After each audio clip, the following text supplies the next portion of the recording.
that, let me turn it to Kannan for his first question. Thank you, Spencer. And thanks, everybody, for joining us.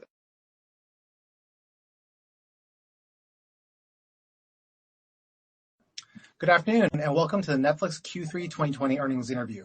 I'm Spencer Wong, VP of IR and Corporate Development.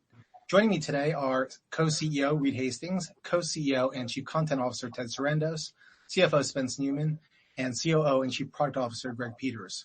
Our interviewer this quarter is Kannan Venkateshwar from Barclays. As a reminder, we'll be making forward-looking statements and actual results may vary. With that, let me turn it to Kannan for his first question. Thank you, Spencer. And thanks, everybody, for joining us. Broadly, Spencer, if you could start with you, given the subscriber numbers, despite your cautioning us last quarter about growth, all of us can't help ourselves from getting enthusiastic every quarter about your subscriber trends.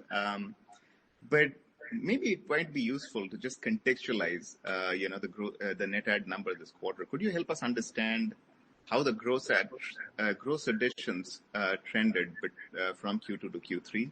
And would you expect gross adds to come down a bit sequentially? And how much of this is on account of churn? So if you could just break down the quarterly sub numbers a little bit and give us some color, that might be useful.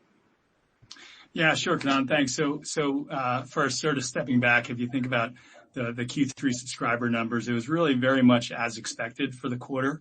To look at Q3, the biggest impact was really the first half of the year and that giant pull forward in subscriber additions in the first half of the year with COVID. When we have that much pull forward, we expected and knew there'd be some level of slowdown, and we tried to project it as best we could, but it's super, super difficult to forecast with perfect precision given all the unknowns and factors. So we actually came pretty close to land within 300,000 members on a member base of roughly 195 million. That's pretty much forecast noise, and there's a number of ins and outs, but the general underlying metrics, as you say, are very healthy. So retention remains at very healthy levels, better than we were a year ago. Acquisition remains strong. So you're just seeing some kind of a natural because of that pull forward effect, some slowdown. But I don't want to lose sight of the fact that, to measure our business is really not based on any single quarter of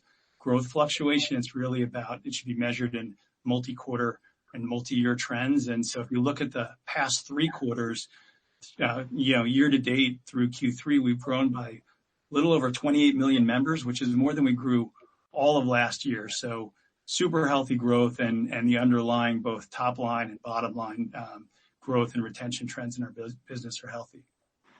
And Kannan, maybe if I could just add, with respect to more context on the subscriber trends, as Ben said, we just really don't over-focus on any 90-day period. And just to give you an example, if the quarter was 48 hours longer, we would have come in slightly above our guidance forecast. So again, as Spence characterized it, I think really just forecast noise more than anything else. Got it. And looks like organic ARPU in LATAM was particularly high. I know you had some price increases earlier in the year as a tax pass-through. I mean, did that have any impact on growth? Because that was one of the regions which seems to have come in a bit lower. And I guess, also if you could contextualize guidance for next year, you did point out that paid net adds will be down next year, first half, at least based on your expectations. So how are you thinking about the impact of pull forward while modeling, next year's numbers? You could just give us some color around that. Might help us understand it a bit better. Greg, maybe you want to take the LATAM price question, and then I'll take the next year, and then pass it over to Spence. Yeah, sounds good. And I think, Kannan, it's again, when it's easy to over-rotate on what we're seeing specifically quarter to quarter. And if you look at sort of the 9 months, we've seen 5 million, paid net adds in LATAM, which is a very healthy growth for us that period. So I wouldn't overread anything specifically, and it's more, I think, the pull forward effect. And then over to you, Reed. We've been doing high 20s net adds per year for 4 years. And this year, on guidance will be 34 million. So we'll set all kinds of new records this year. So the pull forward into next year is relatively modest. It's sort of that 5 or 6 million delta. as opposed to the second half of this year, again, where the pull forward effect from the first half is very strong. So, it's probably a little bit of the effect in Q1 from the pull forward, maybe a little bit less in Q2, but it'll wash out. It's not a permanent or long term. So I think in terms of modeling it, there's the underlying quality of the service. How many hours do we generate? How much word of mouth? And that's improving at some, relatively steady rate. And then our growth sort of seesaws around that number depending on the particular conditions going on, in that quarter. But year after year, it's fundamentally followed that improvement in the service growth curve. Spence? I think you both hit on most of it. I would just emphasize that in the letter, Kanaan, we were really talking mostly about the year-over-year comparison for the first half of 21 versus the first half of 20. And that's because of the dynamic that Reed was mentioning. If you look at the first half of this year, again, we grew by 26 million members in the first 2 quarters of 2020. That's more than twice the level of growth we had in 2019. So again, we're just, we're sort of growing through that, big acceleration in our member base. So we shouldn't expect year over year first half to be comparable. Got it. Just trying to temper that enthusiasm, Kanaan. That's fair. So I guess, one component which can help us, understand this a little bit better, maybe the engagement levels. And obviously, because of the work from home environment, there was an engagement lift across the board on streaming services in general. But in some ways, you guys are able to benefit from almost a pure experiment in some ways as different countries reopen at different times, and you're able to see what that does to engagement levels. So as this process plays out around the world, is there any structural lift in engagement you guys have seen in markets that have opened up versus markets that may still not be open? And how much of a tailwind could that be structurally longer term? Or, how much of that could become a tough comp next year? We do look at some of this, but we try not to get overly focused on the COVID effects because they're very one-time in nature. And by and large now, engagement, churn, all of those metrics are like we would have expected from a year ago. So think of that as a minor background effect. And, there was the temporary learning when there's no sports, but it's like, well, it's not really that interesting a finding because it's just not relevant to the world. Now we're back in a world with, partial sports, and it's fine and we're growing. So again, we compete so broadly. We compete for time against, TikTok and YouTube as well as HBO, as well as Fortnite. So really the limiter for us is, what's the quality of our service? How often, how many nights can you say, oh my God, I want to go to Netflix and watch the next show? And Ted, I guess from, one of the comments in the release was the goal of shooting 150 productions by year end. Yeah. So how did that compare to what your initial plans may have been? Because the free cash flow number this quarter is really strong, which tells me that there's probably a lot more content you were initially planning versus what's happening. So if you could just give us some color around the cadence. Yeah, like we pointed out, since the COVID shutdowns, we've completed production on over 50 productions, and we expect another 150 before the year's over. So all that ramp up puts us back to nearly fully operational in most parts of the world. Those productions may go a little slower than we had planned, but materially we are back in business and production in most places of the world, including in North America that have come on slower. So we've got so I think we're looking at the 21 slate. Everything that we forecast for 21 we expect to hit in 21 with a few minor exceptions, and some maybe a little more back weighted than we had planned for earlier last year. But we planned it all coming out. And I think the thing that we've really been amazed by has been the adaptivity of our production communities to step up to the plate in these new COVID protocols and get the work done in such an incredible way and in so safely. We've had a couple of shutdowns, and I really think that we're in a place right now where we should expect that to happen. that we'll have production shut down, and the art of it is how quickly and safely can you reopen. And we've been going through that in different parts of the world every day. But right now, I'd say that we're back to near steady state in physical production. Got it. And Greg, from your perspective, when you think about the price increase decision, recently I think there was a price increase in Canada and Australia. Is this based more on some kind of an algorithm around content release slate and subscriber momentum, or is this based more on the strategic goal of where you want to be with respect to ARPUs over a given time frame? So how should we think about the cadence of price increases going forward, given that productions are restarting now? Yeah, no magic algorithm, but the core model we have is, and what we think really our responsibility and our job is to take the money that our members give us every month and invest that as judiciously, as smartly as we can, in creating new amazing stories. We've got titles that are coming out across an increasing range of genres. Amazing movies like Old Guard and Extraction, and more animation like Over the Moon and Willoughby's and Klaus. And so just basically delivering more value for our members, better product experiences. And if we do that well, and we seek to basically every day be better about pretty much every component of how we're investing that and make that efficiency and that effectiveness better, we will deliver more value to our members, and we'll occasionally go back and ask those members to pay a little bit more to keep that virtuous cycle of investment and value creation going. And as we said before, we look at every country independently. So instead of an algorithm, we're just basically assessing, okay, how many new popular titles have we delivered? What are local language originals in that particular country looking like? What's the slate that's coming looking like? What are the fundamental metrics, right? Engagement and churn, what do those look like? And then we do an assessment, and we say, do we believe that we're really delivering more value to our members? And if so, do we think, it's the right time to go back and ask them to pay a bit more so we can again keep that cycle going? I think the one other important thing to note here, are something, North Star that we hold close to our heart in this whole process, is we think that we are just incredible entertainment value. And we very much want to remain an incredible value as we continue to improve the service and grow.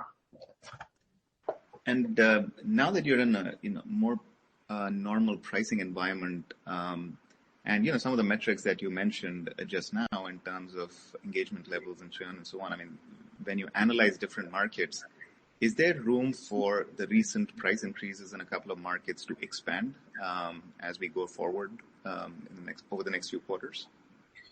Yeah, I think, I won't comment or speculate on any specific changes, but, that basic model that we just described, if we continue to do a great job at investing and we feel like there's ample opportunity to deliver more value, and, you heard from Ted the sort of, the number of original productions that we're doing, increasing even under these conditions, that number.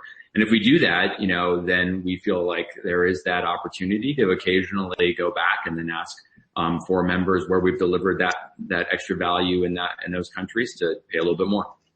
Got it. And in the U.S., I mean, you've also done away with the free tier recently, and I think U.S. is one of the last markets where you've done this.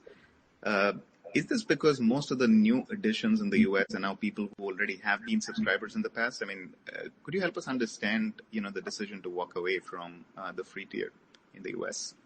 Yeah, like most things that we do, we're constantly assessing and testing and trying to understand, what's working best, how do we improve? And we do that with our marketing and promotion tactics as well. What are the most effective ways to introduce Netflix to people in different countries around the world? And based on that testing and that actual performance, we've, shifted those tactics, as you note, in many, many countries, including the United States. But, we also seek to innovate and come up with, what are new ways that we can, use to introduce Netflix to new members. And so an idea that we're excited about, and we'll see how it goes, but we think that giving everyone in a country access to Netflix for free for a weekend could be a great way to expose a bunch of new people to the amazing stories that we have, the service, how the service works, really create an event and hopefully get a bunch of those folks to sign up. So we're going to try that in India. And we'll see how that goes. And that's just an example of the kind of innovation that we seek to do in this space. That's interesting. So I guess that dovetails into a question I had for Ted, which is more around some of the shows that have been licensed or reverse licensed, if I can use that term, to cable networks as well as services like Pluto. And obviously some of these are not your productions, they're owned by somebody else. But is this a bigger opportunity in general with your originals and, the opportunity to stream Netflix for free, either as an event or even as a starting tier, as a mainstream product with your licensed content, or your legacy content, which may not be as productive anymore with your existing base? Is that something that you're willing to explore in a bigger way? Yeah, I think we're always looking at new, different ways for people to get a sample of the content that everyone's talking about, including trying the service out here and there in different ways. I think licensing our content to other people, mostly I think it's helpful for us to keep our original content on Netflix so people understand the value proposition of Netflix.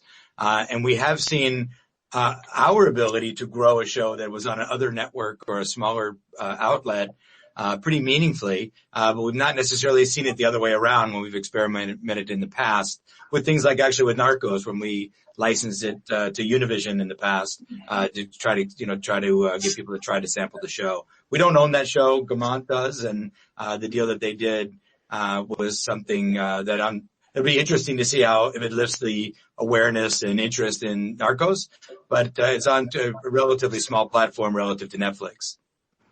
Got it. And Reed, from your perspective, there have been, and I guess, Ted, this is for you as well, but there have been a bunch of management changes recently or over the course of the last year, starting with Spence, of course, but there have been changes in the marketing leadership and recently on the content side. And the voluntary churn, like you point out in your book, I think voluntary churn at Netflix is really low compared to other organizations. So it feels a lot more deliberate in some of these choices that you're making.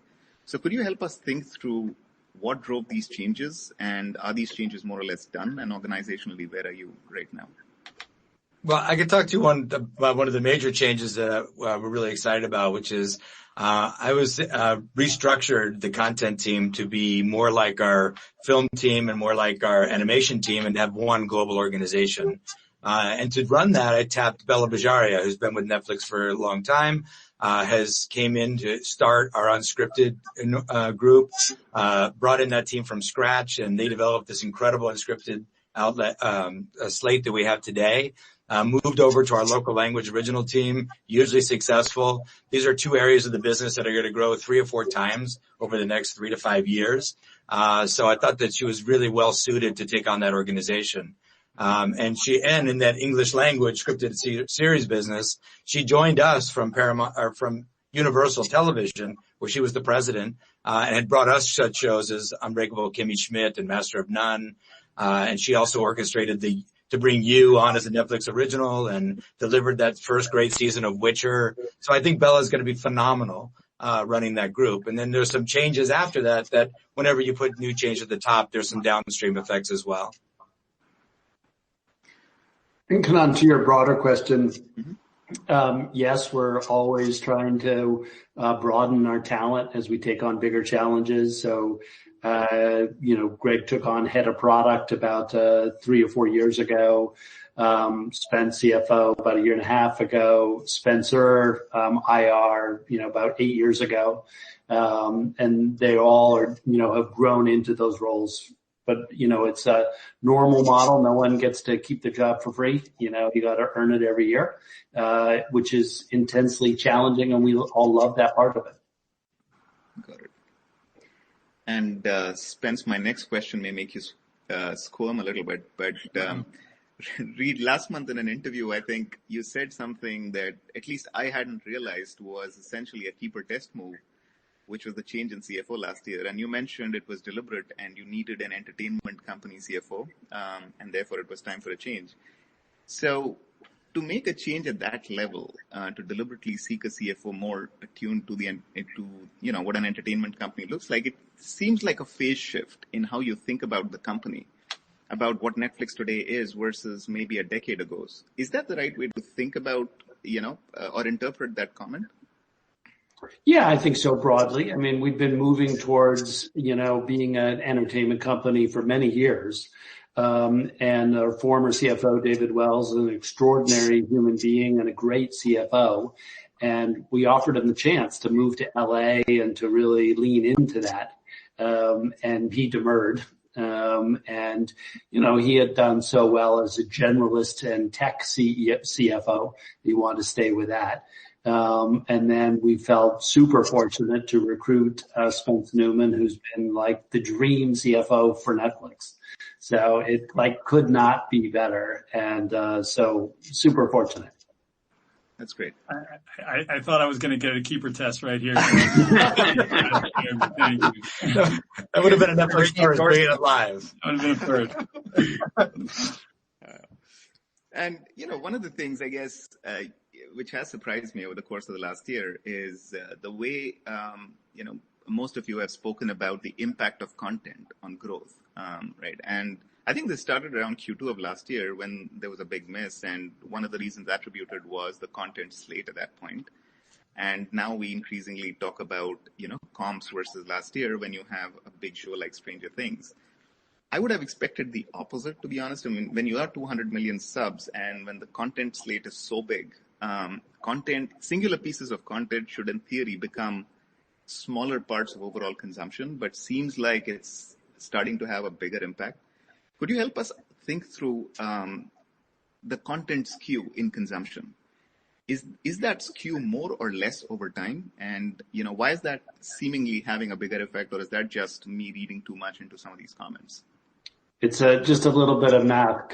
So let's say there's a 5% variation because of content, on the margin. Mm-hmm. And 5% used to be a small part of the growth. So then you really didn't notice it that much. And now 5% might be half of the annual subscriber growth. So you notice it much more. Okay. And I don't think it's particularly changed. We are a little more sensitive to it. Again, on the growth, remember that if you have a theatrical business, you have up year, down year, the variation is in revenue. In our case, the revenue is going up and up and up, but, there's a little bit of wobble in that direction. So, I think that's what's happening. I don't think it's particularly more sensitive. Like you say, we've got lots of hits and, we have the Crown coming up and kind of big returning series, with Witcher coming up. So, there's a lot of big things coming. Got it. And so it's fair to say, I guess, that when you have a show like The Crown or The Witcher or Stranger Things coming on, every year that goes by, the impact of, these shows to overall growth on a normalized basis keeps coming down, but on an absolute basis, it still has an impact. So is that basically the way to read some of these comments? Correct. And because the growth rate's been, steady, let's call that 30 million a year, right, round numbers. A percentage on the base is a bigger fraction of that. So you feel it more. Yeah. So from a practical standpoint as investors, it's a bigger deal. But remember, it's variations in the growth. And the stunning thing is just big picture, outside of COVID, how steady the growth has been year after year after year. Back to this, the underlying growth model is like diffusion of word of mouth. Netflix is a better way to go. Mm-hmm. And then you capture a little more of that when you have a big show, and then you have a shadow under that. So think of it as like a big general diffused model, and then you're just seeing little surface variations that are happening. Got it. And then in terms of, the total number of titles, if I have this right, I think the total number of shows that you have on Netflix today is actually significantly lower than what you had when Netflix started streaming, more than a decade ago. First of all, I don't know if that's true. I mean, if that is true, then is that deliberate? And how do you determine optimum volume? I guess that's the broader question. How much is too much? It is true that there's less because in the earlier days of Netflix, remember, we were trying to figure out what we could stream, and we were licensing in bulk and volume, just a lot of content just to see what worked well, versus today where we're much more deliberate about the programming, and we really don't focus that much on the title count. Remember, in the early days of streaming, that was the marketing war, was how many titles you had. But it turns out that isn't that meaningful if people don't watch them. So what we've really done is concentrated on the titles that have a lot of impact and can aggregate big audiences and move the business forward and add a lot of value for our members. So we really don't focus on the title count, but you are correct. It's significantly lower than it was when we first started streaming I'd say, more 10 years ago, where we used to license an entire library of 800 films from somebody, and nobody watched any of them. So it's really not a chase for how many titles, but are these the titles you can't live without? Got it. And I guess, Ted, in one of your recent interviews, you indicated that the goal was to scale up to 6 animated feature films a year. And if I'm not wrong, I think you guys are already doing more movies than the top 5 Hollywood studios put together. So when you think about that kind of scale to build content, is quality a trade-off? I mean, how do you maintain that balance between, building scale on originals versus quality?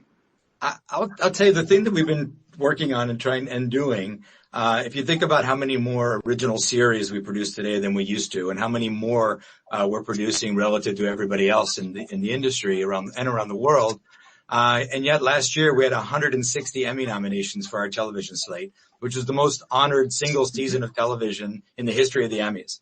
That kind of quality attracts more quality. We're doing that today in how we're building up our animation slate. Last year we released 2 feature films that were nominated for the Academy Award for Best Animated Feature. Both were pretty popular. Klaus was extremely popular. Also won the BAFTA Award for Best Animated Feature and 6 Annie Awards, which is a celebration from animators of the best work of the year. And that kind of quality keeps attracting more quality. So we're deep into our 21, 22, 23 animation slate, working with some of the greatest animators in the world, like Chris Nee and Jorge Gutierrez, Nora Toomey, Chris Williams, Alex Wu, all making the projects that they've been dying to make and making them at Netflix. So we're really excited about it. We think that there's no quality trade-off for quantity, and we think that there's a big appetite for film and a big appetite for animated features at Netflix. Got it.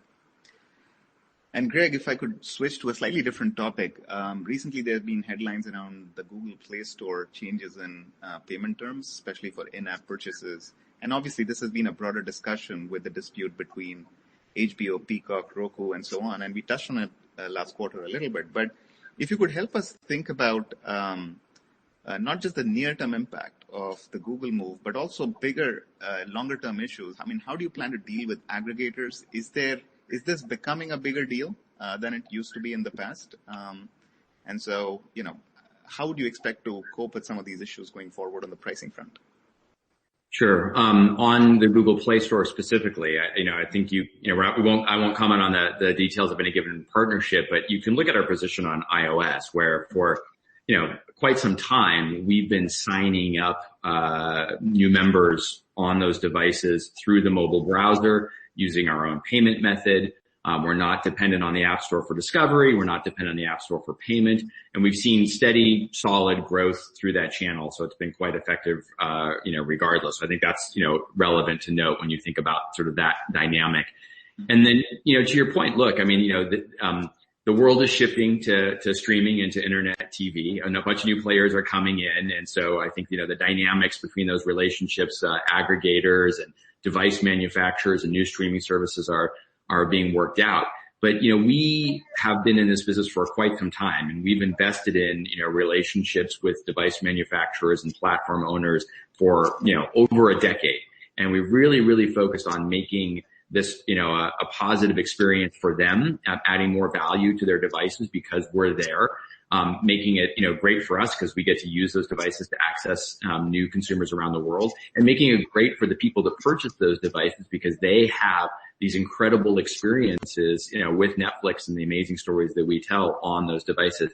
And I don't see any significant change in that sort of positive model. We're going to keep investing in it. We have whole teams who basically just do nothing but make it great for our device manufacturers to take our technology on and deliver then great experiences to the consumers who buy those devices. Got it.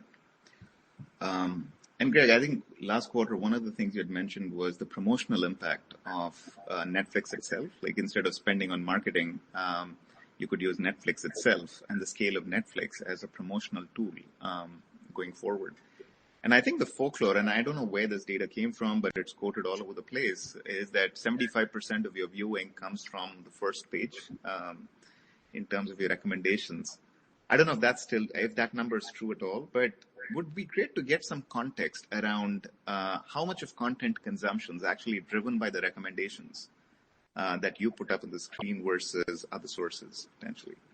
Yeah, a very significant majority is driven by the recommendations that we present. And so I think to your point, the model that we're working with is that millions of people, millions of our members show up every day to our applications, our interfaces, looking for something great to watch. And so we really have a tremendous opportunity to fulfill that interest and fulfill that demand. And if we do a good job at, through the recommendations, the titles that we select, how we present those titles in a compelling way of giving, each of those members something satisfying in that moment, then they're happy, they're fulfilled. And that means the next night when they're thinking about what do they want to watch or how do they want to be entertained, and you think about the wealth of options that are available to them that sort of Reed went through. But if we've done a good job the previous night, they're going to turn to us again, and we have an opportunity to sort of fulfill again and to sort of, keep that positive feedback process. And so we're really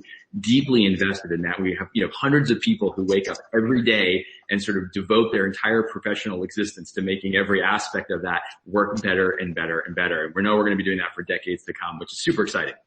Yep. And I guess this also means that, as you evolve this process, some of the KPIs internally that you measure performance on also changes over time. And I think, Reed, in your book, you mentioned an interaction with your chief marketing officer at the point, I think this was in 2016, where she pushed back against customer signups being used for measuring performance of the marketing team instead of retention. And I think ultimately you guys went with retention. But over time, a number of these KPIs seem to have shifted internally.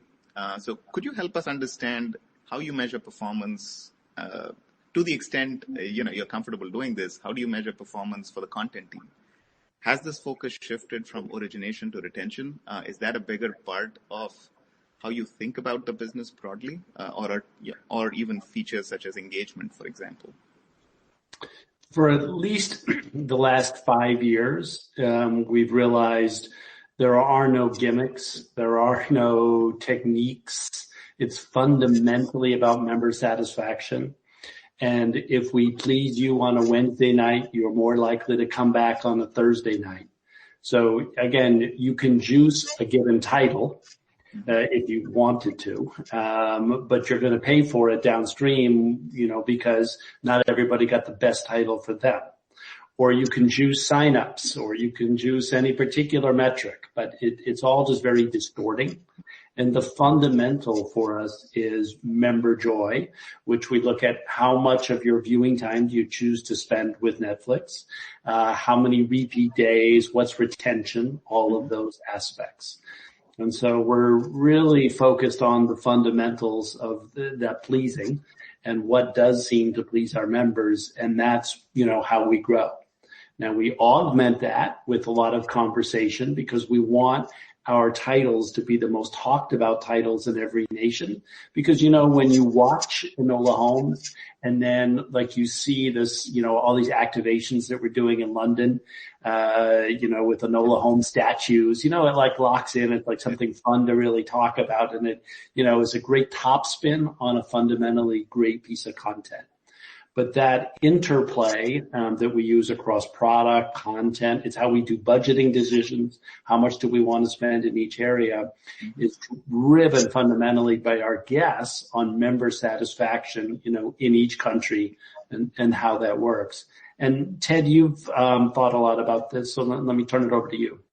Yeah, I would agree with you. I mean, I think one of the things, going back to what Greg said, it's not unusual for a Hollywood studio to spend 50, 70, sometimes 100% of the production budget of a film in marketing to get people out to the box office on opening weekend. Mm-hmm. Now, we do a fraction of that for our in terms of paid advertising for our films, and yet we're getting 70, 80, 100 million folks turning out to watch those movies in its first 28 days, which is like $1 billion box office in terms of cultural impact. So when I look at that, and I think that's the enormous promise of the scale and the recommendation engine, the value of the recommendation on Netflix to make sure you have a great experience and come back looking for the next one. And primarily what we're trying to do in our marketing is get people to talk about those things that they're watching. And got to get it into the conversation, get it into the zeitgeist, that the heavy lifting of the watching is being handled by the recommendation and the presentations on Netflix on that first page you talked about earlier. So, but what we could do is do really creative marketing, really clever events to activate the fan base and to excite the fan base so that when they're talking about a movie, they're talking about a Netflix movie. And when they're talking about a TV show, they're talking about a Netflix TV show. And that's the thing that we're, building toward every day. Got it.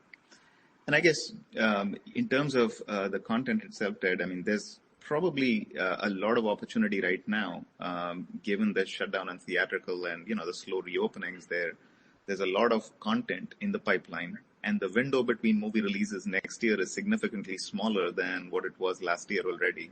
Yeah. So if this gets pushed out another quarter, potentially a lot of movies will probably come to you or Amazon or somebody else. So how are you thinking about that pipeline of content as you go into next year? Is that a big opportunity in terms of content acquisition?